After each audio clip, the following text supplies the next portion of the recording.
Welcome back to Epiphany Health, a place that empowers you to take charge of your health.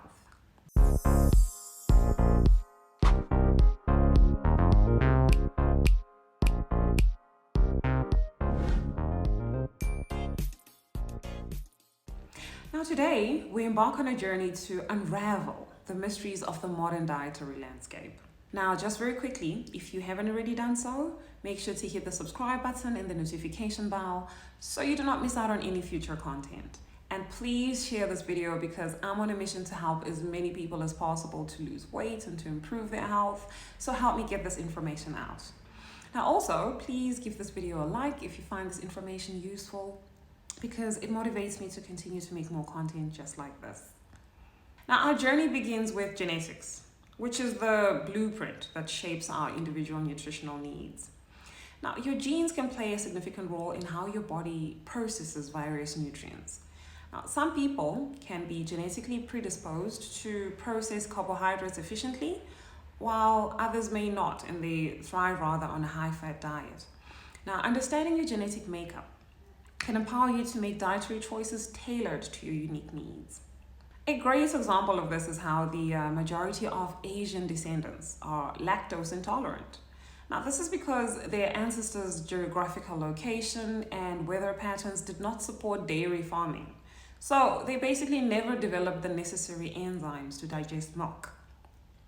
Now, this genetic evolution happened over a long time and was passed down through generation, and it will take another couple of centuries for it to change. Now, moving forward, let's delve into the concept of bioindividuality. This essentially means that no two people are exactly alike and that our bodies have different requirements. What may work wonders for one person may not be suitable for another. Therefore, it is crucial to listen to your body and to adapt your diet accordingly. Now, bioindividuality, it emphasizes the importance of a personalized nutritional plan, and it underscores the principle that individuals must be proactive in tailoring their diets to their unique needs and preferences. Now, age is another critical factor in determining dietary choices, because as we progress through the different life stages, our nutritional requirements also evolve. So children, teenagers, adults, and senior citizens all have distinct needs when it comes to vitamins, minerals, and macronutrients. My teenage son, for example, is a lot more tolerant to starch than I can ever be. I mean, he can get away with eating way more potatoes, rice, and bread than I can because his body's energy requirement is way higher than mine. He has a lot more muscle mass. His body is still developing, and to top that off, he is way more active than I am. It's essential to adapt and make conscious choices that align with your current life stage. The level of physical activity you engage in also plays a pivotal role in determining your dietary needs. Athletes, for example, require way more calories, proteins, and specific nutrients to support their active lifestyle. And on the other hand, sedentary individuals may have different requirements. A construction worker should eat differently from an office-based worker based on their different nutritional requirements. Now, by considering your activity levels, you can make dietary choices that provide the necessary energy and nutrients to support your body's demands at the time. Now, our ancestors, they provide valuable insight into dietary choices. The concept of an ancestry-based diet recognizes that our genetic makeup is often aligned with the diets of our forebears. For instance, if your ancestors predominantly consumed an African diet or a carnivore diet, it might be beneficial for you as well. Now, an example is how the African American population living in America are statistically more obese than their European American counterparts. Now, this to a great extent is because their ancestors used to eat differently from the highly processed standard American diets that they're eating now, while the European Americans seem to do better on it because their ancestors have been on it for a while. Now, by embracing the concept of an ancestry-based diet, you can take charge of your health by reconnecting with your heritage and incorporating traditional healthful foods into your modern diets. Now, eating with the seasons is a practice that harmonizes our diets with the natural world around us. Consuming foods that are in season not only supports local agriculture, but they also provide us with the freshest and most nutritionally dense options. It is important to align our diets with the rhythms of nature. It encourages a more sustainable and nutritionally rich approach to eating, which is also affordable.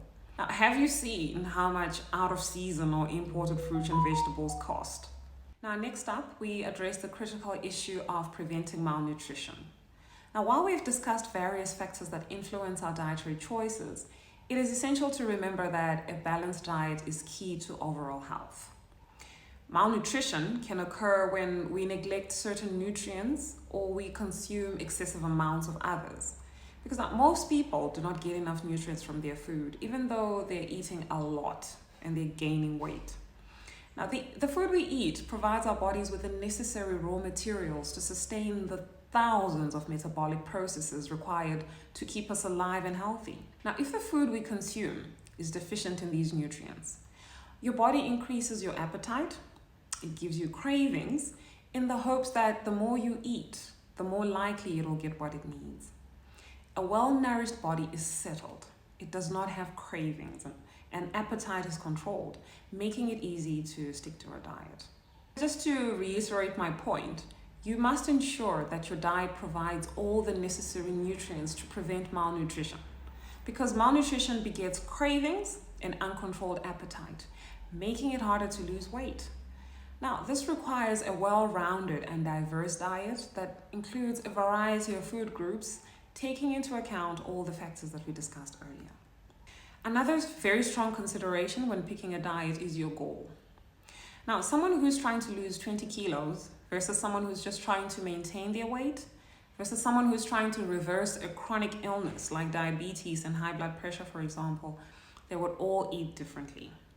Now, this goes back to the concept of bioindividuality, because a copy and paste diet does not work. Anyone who gives the same meal plan to everyone is a fraud. And anyone who advises everyone to get onto one specific diet is clearly living in an alternate universe where humans are identical. A good health coach or nutritionist or dietitian will sit with you and work out a dietary approach specific to your needs and goals. Now, in conclusion, the question, what the heck should I eat, is a very complex one, influenced by a lot of factors such as genetics, bioindividuality, age, activity level, ancestry diet, eating with the seasons, the need to prevent malnutrition, as well as your goals. Now, as a health coach, I'm committed to empowering individuals to take charge of their health through informed dietary choices. Remember that your body is unique, and your dietary choices should reflect that uniqueness. Now, by considering these factors and embracing the principle that health is a personal responsibility, you can navigate the sea of conflicting dietary information and make choices that promote your well-being. Now, thank you for joining me on this journey to discover the path to a healthier, more fulfilling life through the food we eat. See you in the next one.